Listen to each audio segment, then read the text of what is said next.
Bon, on est le 24 août,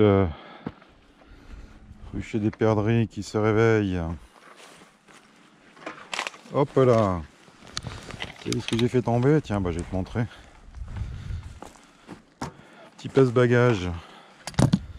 Mon supermarché. 7 balles, 6-7 balles. Alors à quoi ça sert? Oula, c'est lourd ça. Ça sert à peser ta ruche.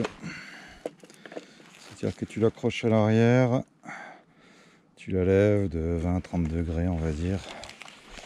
Et là, tu lis comme moi, un peu plus, on va dire 14,5 kg.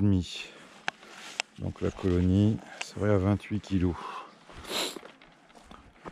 Allez, 29. Donc 29 kg. Pourquoi on fait ça à l'entrée de l'hiver? Bah tout simplement parce que si tu es un peu dans la même configuration que moi, c'est-à-dire une dade handi cadre en bois, un plancher aéré, un nourrisseur, le toit entre un 65, 85, 105, ça va pas changer beaucoup. Et selon comment tu hivernes, eh ben, il faut que tu aies, on va dire, allez, 35 kg. Il faut que tout l'ensemble fasse 35 kg. Voilà. Alors maintenant, si tu isoles avec des partitions dites chaudes, c'est des partitions, en fait, j'en ai fait, je te montrerai. C'est des partitions, moi je récupère des vieux cadres, je fous du polystyrène expansé au milieu et je vais mettre de l'isolant réfléchissant. Je te donne le tuyau, moi j'achète ça à Bourricot. Ça doit coûter 10 balles le rouleau et tu en fais quand même pas mal. Ce qu'il faut que si tu les fabriques toi-même, tes partitions chaudes, c'est que vraiment elles soient hermétiques. Hermétiques, c'est-à-dire qu'il n'y ait pas d'insectes qui puissent loger dedans vraiment. Soit tu as un truc pour coller à chaud le film, ce que je n'ai pas. Soit bah, tu t'acharnes vraiment sur l'agrafage. J'en ai pas ici, je t'aurais... Ah si, j'en ai une là, tiens. Bah, d'ailleurs, on va regarder si elle est bien faite ou pas. Alors, voilà, c'est ça une partition chaude, tu vois. Donc en fait, c'est un vieux cadre vraiment naze. Dedans, je mets du polystyrène expansé que je récupère dans des conditionnements. Et après, voilà, tu colles cet habillage réfléchissant et tu l'agrafes. Et comme tu vois, ça a été propolisé, hein, ils ont tout bouché parce que visiblement, tu vois, par exemple là, ouais, bon, c'est jamais parfait, hein, mais disons qu'a priori, il n'y a pas trop de passage pour des bestioles, là j'en vois pas. C'est compliqué.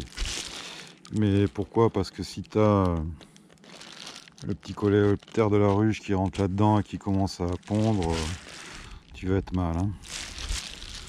Alors on n'en a pas encore ici, on touche du bois, mais ça ne saurait tarder, hein, vous inquiétez pas. Il n'y a pas de point qui sait attendre. Ouais, non, elle n'est pas trop mal faite.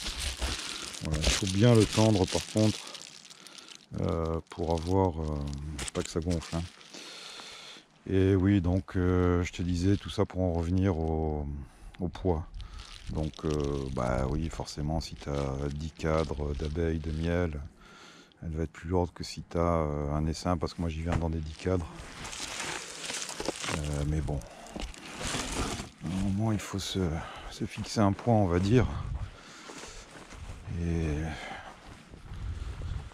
un peu de convention, on va dire que 35 kg, c'est pas mal. Donc celle-là, tu vois, elle est pas... Alors celle-là, il n'y a eu aucun nourrissement, aucune stimulation, hein. Voilà. Alors, ce qu'on va faire, c'est qu'on va regarder avec la mitraz, le traitement pour le varroa. Tac, tac, tac.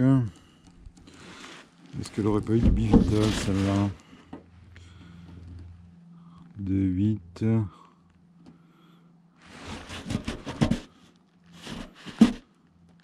Je me rappelle plus.